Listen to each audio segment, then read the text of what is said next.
All right, you guys, and we are back. Another episode of the Self-Selecting Podcast. I am your host, Corey Hagman. Thank you for being here. Thank you for tuning in, getting into it today. I'm talking about something that I don't think, I could be wrong. If I'm wrong, definitely let me know in the comments below.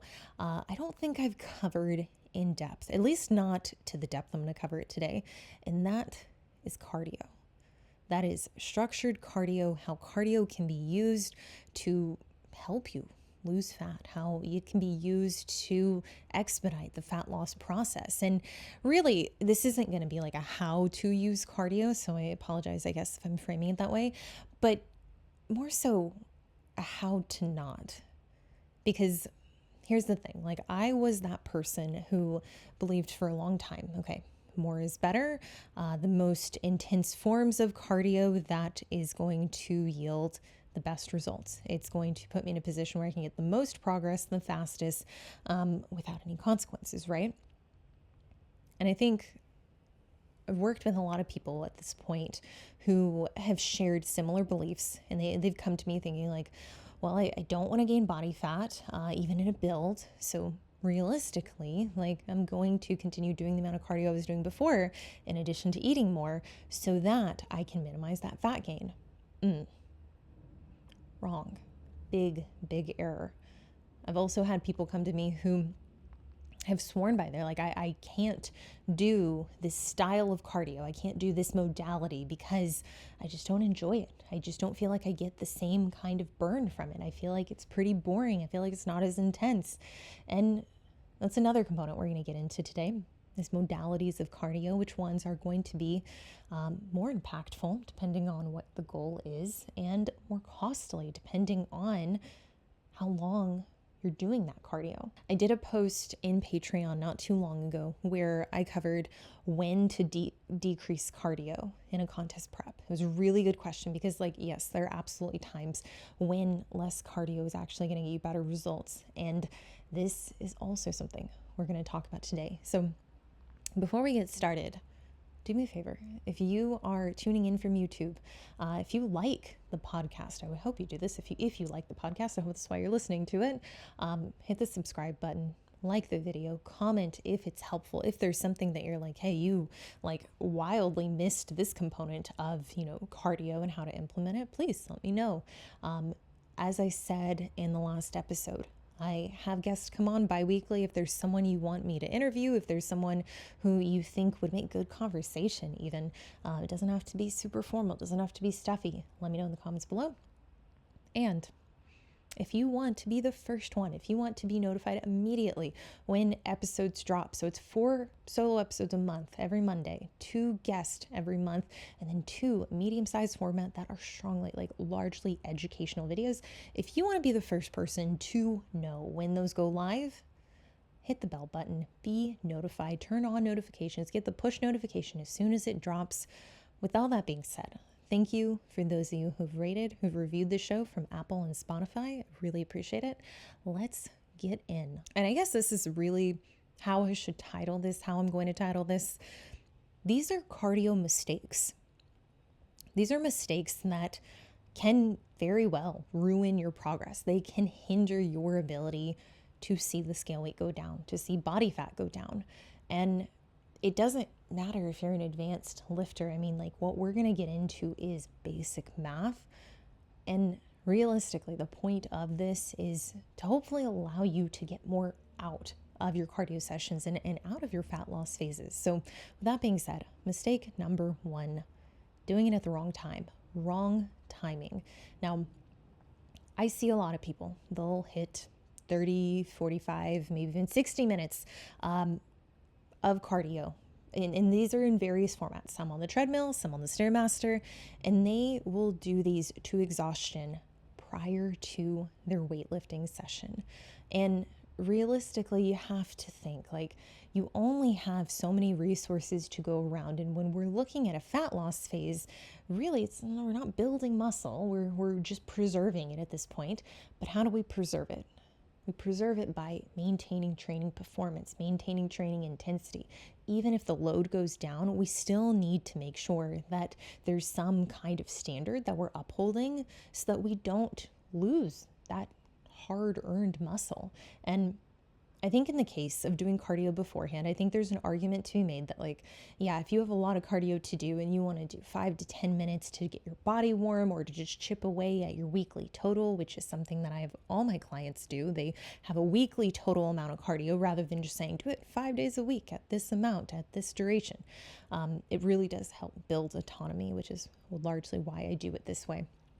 Now, doing it before your session, you have to think like this is absolutely going to impact. And largely I'm talking about long duration. So in the case of 30, 45, 60 minutes, it's like you can't imagine that you're going to be able to go into your session and do as much, like move as much weight or with the same, technical performance, technical standard. You can't imagine you're going to be able to do that after you just ran or stairmastered or spun, whatever kind of cardio you're doing, to the same degree as you would if you hadn't. And when you look at your fuel source, glycogen is going to be the easiest for your body to use as energy.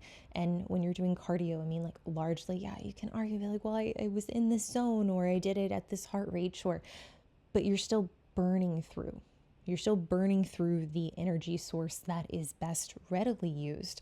And for those aiming to maintain muscle mass in a fat loss phase, or even in a build, if you're doing that kind of cardio before your session, which trust me, like I've heard this as well, that's a big problem. Not only do you deplete your energy and you make it harder to lift as much as you would have otherwise, but you do compromise your technical proficiency, which I do find like in the case of someone going through a fat loss phase, like the person who is a little more mature and accepts that like I'm not going to get stronger, but I'm going to work on my proficiency in maintaining pelvic positioning, scapular stability.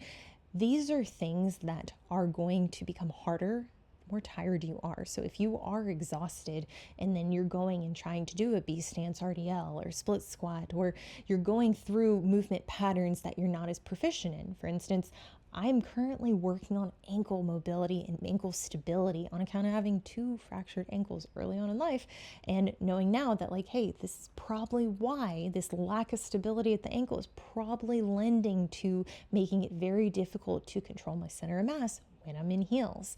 Now, what about cardio after weight training? Some people, they will get on board with like, yeah, I want to save my fuel for my lift. Cool. That's where we want to be. When it comes to doing cardio afterwards, I think there is some merit to doing some, but there still is a point where it's not going to be helpful. And really how I think about this is like, if you're going into your sessions and let's say you only have, a specific number of working sets, but even being very efficient, you get through your workout in 90 minutes and then you tack on another hour after that. Well, at this point, like you're very run down, you're very depleted. And I would even argue that like, if we get into the whole like nutrient timing around your workout, I've had clients who've been like, hey, it takes me 45 minutes to get to and from the gym. So like in the case that I got to do cardio and weightlifting in the same session, which some people do, they're like, if I don't have a meal with me and I'm not taking a meal with me on the way to the gym, if I'm just eating at home, which again, many do, it's like, you're not going to be in the best position from a recovery standpoint if you're having to wait that long. And this isn't one of those like, like if you have a protein shake in between like weightlifting and cardio, sure, you can argue that. But the reality is like, there is a threshold in which I would say I don't like people to go over. And I mean, like in extreme cases, sure, if you like don't have any other option, you want to do 45 minutes after your lift or 60 minutes, I don't love it. I would really rather have someone split that up, but at the same time, it's like, okay, there are going to be arguments, or I guess really cases to be made for people scheduling. Like if I'm not going to get it in otherwise, could I do it at this time? Yes, but I would try to have fuel with you. I would try to have at least a protein shake. And in the case that you're doing a high intensity amount of cardio, I'd probably recommend organizing your schedule just better so that you're having some fuel before that cardio session itself. Now, specifically when we're talking about athletes who are getting to low body fat percentages or doing shows, we really have to consider the potentiation for injury doing that much cardio after your session. So again, having fuel, that will help mitigate some of that risk, but especially when you're taking someone who is already in that compromised state, I would largely recommend for most to split up those sessions, because ultimately if you're in a fat loss phase and you're just trying to get to the finish line, you're trying to do it in the way that results in the least amount of injuries and the most efficient way possible. If that's the case, then I would say structuring the cardio again to your schedule, to what you have to work with. But in the case you can split it up, that would be preferred. Now, what about for the individual that's like, I'm going to split it up some days I'm going to time it and structure it around my workout. I wouldn't go over 15 minutes pre-workout, and I wouldn't go over 30 minutes post-workout. That in itself, that's 45 minutes of cardio. That's still a long session. I would still recommend having the fuel source on hand. I would still have something small, especially if you have a long commute. But at the same time, you just have to ask, is there a better opportunity to time this throughout the week that would allow for better recovery and better nutrient timing? Now, the other thing that we have to consider, also in combination with when you time your cardio, is whether or not it's the right or the wrong form. So the right or the wrong modality. And this is mistake number 2. Now, when we talk about form, people tend to assume I'm talking about how you're actually doing your cardio, and that is another discussion entirely. But it's important for you to understand that the type of cardio that you do can have varying degrees of systemic fatigue. Some are going to be more fatiguing to the entire body and more difficult to recover from than others. Now, when we talk about highly fatiguing forms of cardio, I want you to think Stairmaster, jogging, extensive hikes, very long fucking hikes. These are all forms of cardio that are going to be pretty brutal. And yes, you can get into Jacob's ladder and battle ropes and rowers, and those are all forms, not necessarily ones that we use in bodybuilding or in my small sphere of the fitness space. But those are also ones that are high intensity. They get your heart rate up. They can be very fatiguing. And realistically, should we utilize these high intensity forms? You can, yes, but we also have to consider whether or not we have, one, the tools of recovery to recover from these. Do we have the ability to recover in between these sessions? 2, does it make sense for the amount of cardio that we have to do? And 3, are you in a state that doing a form of high intensity cardio is actually going to benefit you? So I'll tell you a story. So I have a client right now. She is bringing her weight down from 200 pounds, and she would like to get to a point where she can get back to running marathons. And historically, she has had a lot of success running and she enjoys it. She's done very well. Realistically though, at her weight, and in the deficit that she's in, there is a ceiling for how much that she can expose herself to in terms of cardio in the form of running, specifically running on a treadmill or running outdoors. And this is something that on our last call we discussed, and I'm we have to really evaluate if asking or demanding this from your body is going to benefit you, because there's 2 aspects to recovery. There's cardiovascular function and your ability to recover, I guess, even systemically, but then there is the impact on structure and joints. And for anyone who's nursing an injury or is going through some aches and pains, or historically has had issues at the ankles, knees, hips, this could be something that you need to consider as you're selecting a form of cardio, because there are ones that have a higher degree of impact and fatigue that's going to be accrued from exposing yourself to doing this form of cardio for long durations. And in her case, I'm okay, so we have these 3 options, because she's got a treadmill and a recumbent bike at home. I'm the recumbent bike is for the day that you wake up, because here's the thing, here's the caveat. She enjoys running. She likes it. She's like, it's something I want to technically do every day, but I don't think I have it in me. Like, I don't think that I can physically do it. And it's kind of defeating because I don't know when to select that as opposed to walking on the treadmill, maybe at an incline, or using the recumbent bike. So I kind of posed it this way. I was like, listen, the days that you just did a lower session, you went to see your trainer and like you come home and then the next day you wake up and you're really sore, and like getting out of bed, because she typically does cardio first thing in the morning. If that's something that even getting out of bed, stretching, moving around the house, going about your routine, if that is already something that's causing the manifestation of these like signals that you're under recovered, that, maybe you could sleep a little bit more, maybe you could take the day off lifting, that would be a sign to me that we shouldn't pick that high systemic fatiguing form of cardio. So i.e. the running, or for someone else, maybe that's Stairmaster or something that's very like high intensity interval training. Now, I was like, what about on the days you wake up, maybe like you're working on knee stability, hip stability. So like the structures themselves are sore or a little like achy, but neurologically, like you're not carrying that systemic fatigue you experience after like a really heavy session. And I was like, that day still probably not going to benefit from that high impact, but maybe you can challenge yourself. Maybe you can do some intervals on the recumbent bike. Maybe you can do some walking at an incline, maybe at a moderate speed on the treadmill.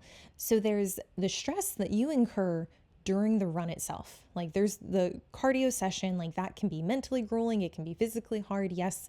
But the one that people miss and they don't really pay as much attention to is the recovery needs after the cardio session. And this is one I'm like, hey, like you have to treat highly fatiguing forms of cardio with care, because if you do a run, let's say, and then you have to work out lower later, you're probably not going to be neurologically in the same place as you would have been if you hadn't done that run. Assuming that it was a hard run, it was an intense session, which just running in general, that is very systemically fatiguing. And you have to consider that you're not going to have the recovery in the muscles that, frankly, you're going to the gym to lift with, you're going to work. So does it make sense to do something that's going to then take away from efforts later in the day? Or could we potentially position this run on a day or in between lifts where you have the ability to recover from them? And that's where I think we have to be very deliberate with the style of cardio relative to the individual's recovery capacity. And this could be diet induced or just overall their skill set and their exposure to doing high amounts or highly fatiguing forms of cardio. This all comes back to managing systemic fatigue.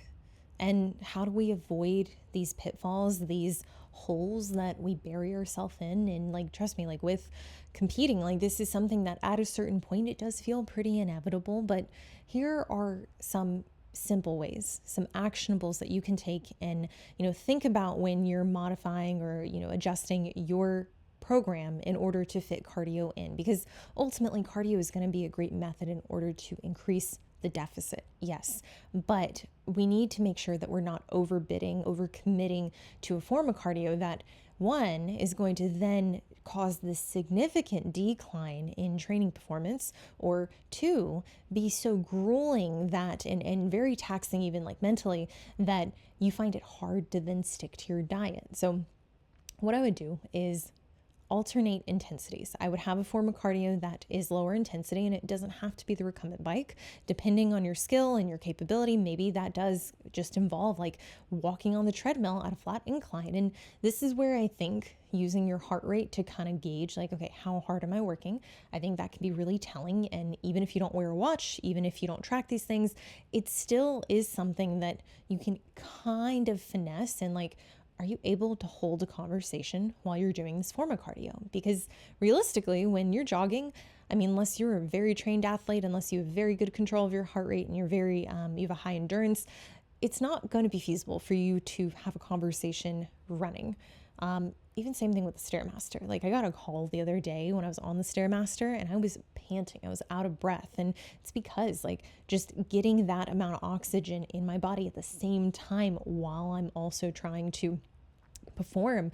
It's like, that's not realistic. And this is one of the ways that I gauge, okay, is this the target zone that I want to work in? And I say zone very loosely because I don't really prescribe to like, oh, you need to be in zone 1 or zone 2 or zone 3 for X amount of time. It's more so like, if you can train at a moderate intensity, so enough to where you're breaking a little bit of a sweat, if you sweat, enough to where it's kind of difficult to hold a conversation, you're probably going to be good. You're probably going to be in a position where you're still burning fat, but it's not so systemically fatiguing that you are wrecked and it begins to affect your training performance. Now, I think it's important to monitor performance. So if you're finding that you start doing a form of cardio that is very systemically fatiguing and you're noticing a lot of your lifts are going down and it's very hard for you to recover, and you're seeing across the board, even like very strong movements, like indicator lifts that you're very proficient in,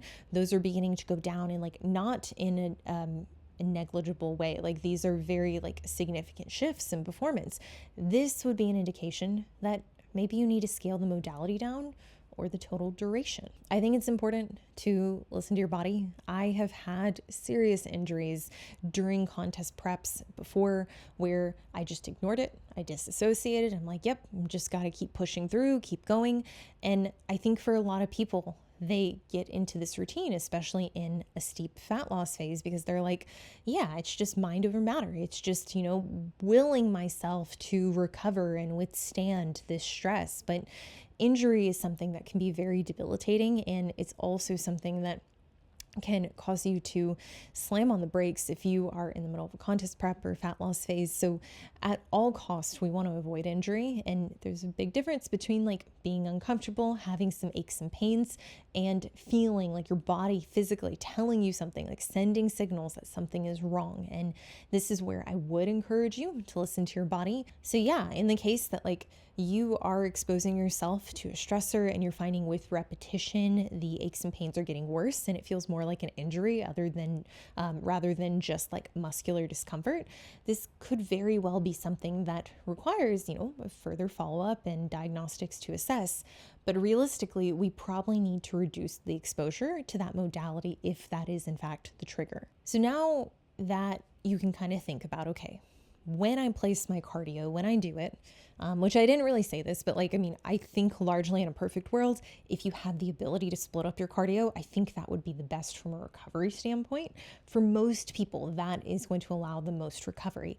I also understand that's not feasible for a lot of people too, especially if you have long commutes to the gym. So now that we've covered where to plug that in, and now that we've covered different forms and how there is inherently a cost by doing these higher forms of cardio, now we're going to talk about another mistake, another major mistake, and that is doing way, way too much cardio or doing barely any at all. So first, I want to address the obvious, and that's doing too much cardio. I've worked with this client. I've been this client who does an insane amount of cardio because they just are blinded by this idea that more is better. And realistically, this is going to catch up with them in some form or another. And yes, there are times where, maybe you could make an argument for it, but it's not sustainable. And that's really what this comes down to. And whenever I'm designing someone's program and I'm looking at their weekly amount of cardio, there are clients that I'll use like a set target. So it'll be like, 210 minutes for the week. Or, it'll be more sliding scale. It'll be like 210 to 280. And granted, this is not our starting point for many people, but for some people, this is what we escalate up to. And this is going to make a lot more sense once we go into the client who's doing too little. So hold tight for that. When we look at doing too much cardio, really the amount of cardio in a single session that I think is going to be no longer productive is going to be past 60 minutes. And is that a hard rule? Is that to say that I haven't done 75 or I haven't done 90? No. But there is a point where you're so fatigued, you're so exhausted, you're so run down that chance of injury exponentially increases. And I think that's where we have to be very honest, is like with these harder forms of cardio that are more systemically fatiguing, doing 90 minutes.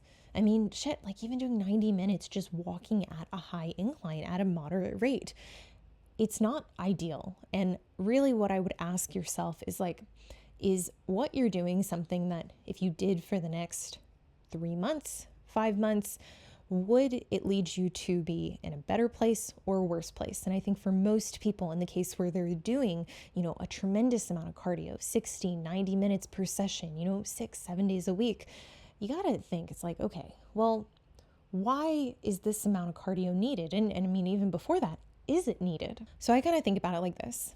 For simplicity, if you were to do 60 minutes on the stairs, for most people, that's going to burn about 500 calories. So realistically, if you do not change your diet and you just do that, that in theory could result in a 1 pound rate of loss per week. But is that sustainable? No. Is that something that in a mini cut could make sense? Perhaps.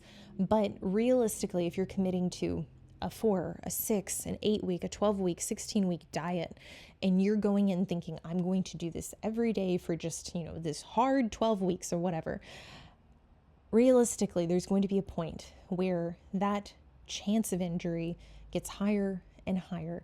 And if it worked, I would potentially find application for it. But realistically, I've seen a lot of people try to do models like this where they just do a shitload of cardio just out the gate, and they try to sustain that the entirety of their fat loss phase or their prep. And 9 out of 10 times, yes, there's always an exception. But for a lot of people, this results in them being in a worse place because A, their training performance is down, meaning that they're probably not retaining the tissue that they were hoping for. If composition or physique is like at all a part of your priority and why you're losing fat, why you're doing cardio, you have to consider the fact that like if you lose muscle, you're making your job harder, because it's like if the goal is to lose 10 pounds, there's an implication that like you're trying to maintain the same amount of muscle, because if you lose muscle, now to achieve that same look that you could have got if you just lost 10 pounds, you're probably going to have to lose more because now you have less foundation, you have less muscle pushing against the skin. And that's where we really have to consider, is cardio aiding in the fat loss phase, or is it creating additional work by now causing us to lose tissue? Now, the other part to this is like the actual catabolism, the tissue loss, but then there's the aspect that it's going to make it harder to adhere to the training program and uphold training performance. And if you're unfamiliar with training performance and progressive overload and how that fits into a fat loss phase, I would highly recommend going and looking at the other video I did on training terminology made simple, where I go through all of these terms like in a very like plain speak way. Now, there's that aspect. So there's catabolism, there's the impact on training performance. Then there's the impact on recovery that we can't overlook. And really in the case where you are spreading yourself so thin because maybe you're trying to get in these 60-minute sessions every single day, well, realistically, if you're doing those on top of your weightlifting session, it's a long time spent at the gym. But even if you're splitting it up, it's like, unless you have very minimal responsibilities, it's probably going to impact your schedule and your stress levels around your schedule, because now you have this, hour and a half to 2 hour block of the day, depending on your commute, where you have to go do cardio. So realistically, I also consider that as well as like the feasibility of maintaining the kind of schedule needs. And sure, if you have a treadmill at home, maybe we ditch the commute, but it's still a big portion of your week. At that point, I mean, like it's almost like a part-time job. And last thing I'll say about like doing too much cardio is I see people try to structure in a way like, well, I'm not going to bring my food too low. What I'm going to do instead is I'm just going to raise my cardio to a point. It's like, yeah, but if we're like abiding by the rule of even like 60 minutes, 7 days a week, that's so much cardio. That's way too much. And in a short spurt, maybe it could make sense. Maybe there's an argument for it. But long term, that's not where you want to be. And realistically, what I would say is like, you might be able to recover better and more if you bring the cardio down and bring food down simultaneously to support that continued deficit. But I've played that game before. I wouldn't recommend exclusively creating your deficit through cardio. Now, the other way that doing the wrong amount of cardio can bite you in the ass is doing too little cardio. So everything that I just laid out is like creating that deficit, through a balance of cardio and diet. Now, I'll have people on the other side be like, I don't like cardio. So why don't I just lower food? Like I'll go down to 1,000 calories. I'll go down to 1,100. And I'm like, it's still not a lot of food. And even then there's going to be some discrepancy in like how low we can go with like your amount of food. It's like if we start at 1,100, it's like, where are we going to go from here? Like I'm not putting you to 900. And I kind of see cardio in that regard as like, hey, this is a vessel to allow us to facilitate more fat loss and create some of that deficit without putting you in a position where hunger signaling is going to go through the roof. And realistically, if you're on that kind of diet, 1,000 calories, 1,200 calories for an extended period of time, I mean, there's going to likely be issues with adherence. Sure, there are ways to modulate that, but for most people, naturally, they're not going to be able to adhere to that kind of diet long term. It's hard to come up with like an exact amount or even an amount of cardio to start at. But personally, I like giving clients weekly totals instead of saying do 30 minutes 5 times a week. I would rather someone have the autonomy to plug it into their schedule where it makes the most sense, because I can tell you, like I've had people who they've worked with stricter coaches, they worked with coaches who have like very just wild like regard, or I guess like a lack of regard for their schedule and what they have going on outside of fitness. And realistically, yes, it is a commitment and there's sacrifice involved here. But I do think that I've had a lot of success plugging in cardio in a way that complements my schedule. And I think for individuals who work, who have kids, who are in school, I mean, like, I think it's important to have that freedom, because then they can also learn what are good decisions and what are good formats for their cardio and what formats are not as successful. Now, I want to go back because I realized I didn't talk about this, but I think this example will be really enlightening for a lot of you. Now, in today's day and age, like we have access to a lot of these like at-home devices, and there are very affordable like walking pads or little like at-home treadmills that they kind of function as a treadmill, but they're more so passive steps. And with this, these can be really beneficial, and these are a great way to increase overall activity. But this is where I think heart rate is something that we really have to consider relative to defining structured cardio versus passive cardio. And passive cardio, I mean, like I don't really call steps that, but I guess, I mean, like in this example, like you could refer to them that way. They're non-exercise, but they are activity. So, I mean, like historically, this has been something people refer to as NEAT, so non-exercise activity. Genesis. And within that, it's like you can say that step count, I guess, how should I put this? I've had a lot of success with organizing step count in a way so that it doesn't go down in a prep. I do think that there's a point where it's like just assigning 15,000 to 20,000 steps a day in addition to structured cardio also can be detrimental. And that just comes from the practicality of like getting in that amount of steps. And I've had a client who recently, like we were talking, and she's like, yeah, like I do a portion of my structured cardio, because I was asking like with her schedule with school, I'm like, how does this work with doing like 280 minutes of cardio? That's a lot. She's like, well, I do a big portion while I'm studying. And this was like a couple weeks after making that bump into her cardio.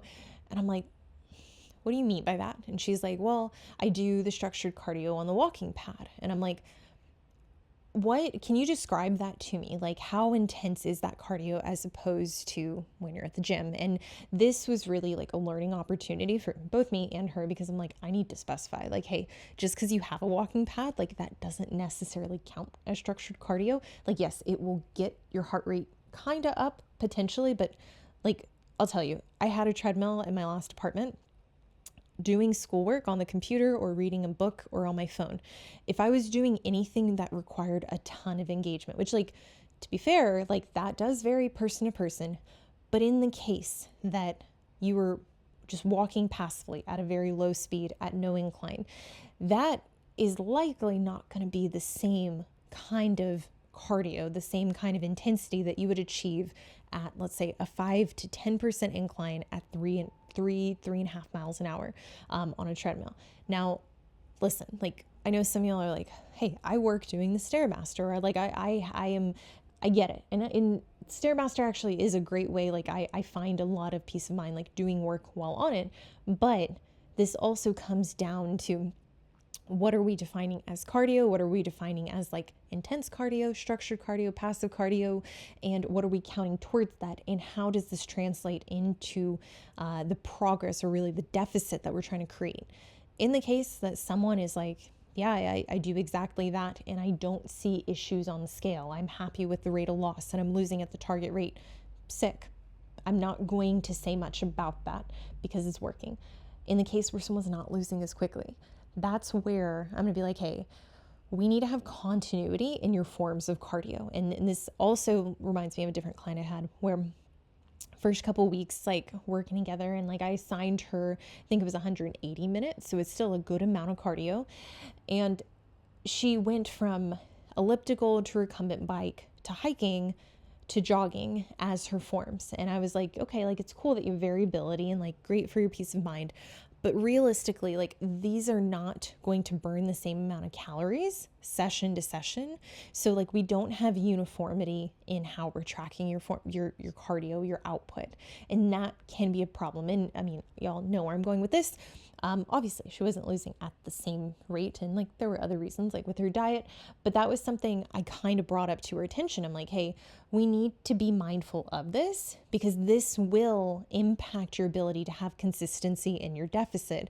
And if you're unhappy with the rate of loss, this is very low hanging fruit for us to adjust now. So in terms of recognizing when to decrease cardio, a big one is going to be if you're losing weight too fast. If you're dropping more than 1.5% per week in your natural, this is going to, realistically, it could increase your risk of muscle loss. And it doesn't mean to just do an overhaul and go, down to 0 minutes per week, but it could be a point where it makes sense to decrease it by 25 to 30%, depending on how much you're doing. If your performance is tanking, and I mean like really, really going down, and this is something like people, they kind of lose sight of like what it means to lose a little bit of strength when you're in a deficit. I can tell you at like my peak builds for B stance RDLs, I was doing 120 pounds, like a single 120 pound dumbbell. Now, right now, being a little bit lighter, being in a deficit, doing more cardio, yeah, the weight's going down. And like there are days where I'm able to do 75 with good execution. There are days where I can do 90. And some people will be like, well, that's a pretty stark decrease. Like, how do you feel about that? Well, no, it sucks. It doesn't feel good. But at the same time, like I also know that like while executing with good technique, like there is some kind of trade-off I'm going to have to accept. But realistically, if I were to see this consistently go down even further, that would be a point that I could ask myself like, hey, how much is cardio playing a role in this? Or how much is the deficit itself playing a role here? But realistically, if you're finding that like strength is like consistently, linearly going down, which I think at this point, like mine has kind of leveled out for this first part of the diet, this would be a good time to consider whether or not you have the ability to modulate that deficit and structure it a little differently. If your body is sending you signals, if you are having joint pain, if you are having chronic, like really bad systemic fatigue, and predominantly in the case of like joint pain, if it is a repetitive stressor, this could be something to take a closer look at and really consider whether or not you're doing the best form for where you're currently at. Now, a big one is poor sleep. And this is something that like a lot of people, they'll be like, okay, I have to do the cardio in the morning because that's the only time I can fit it in because I lift after work and I have to be at the office at 7. So I'm going to get up at 3:30 or 4:30. From there, I'm going to do the cardio. I'm going to get ready for work, go to work, lift.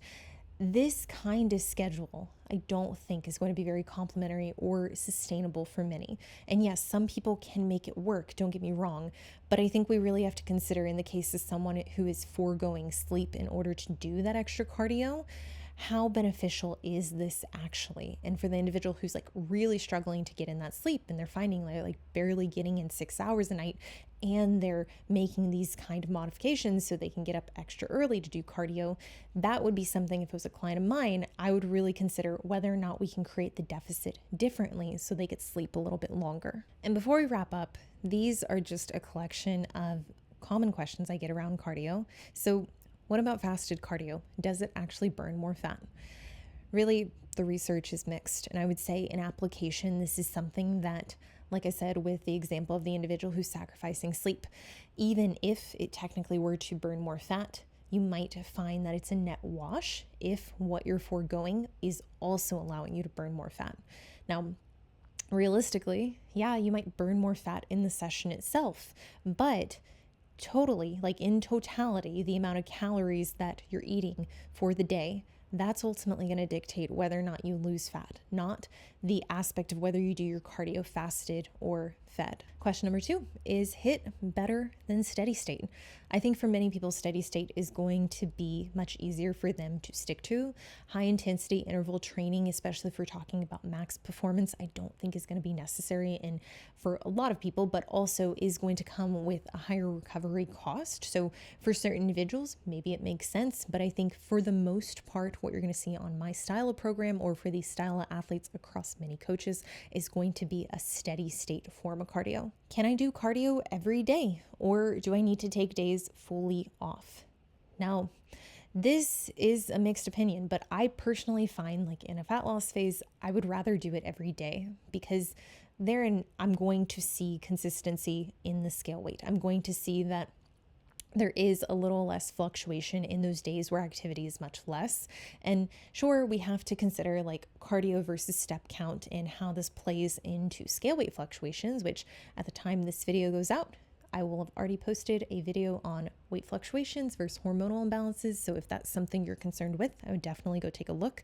But in the grand scheme of things, if we look at the systemic impact of doing cardio a day, if we're talking about a form that you can recover from, I don't think there's anything wrong with doing it 7 days a week, but this is where I would keep a very close eye and keep a pulse on that recovery score and whether or not that 6th or 7th session a week is hindering you more than it's benefiting you. All right, guys, there you have it.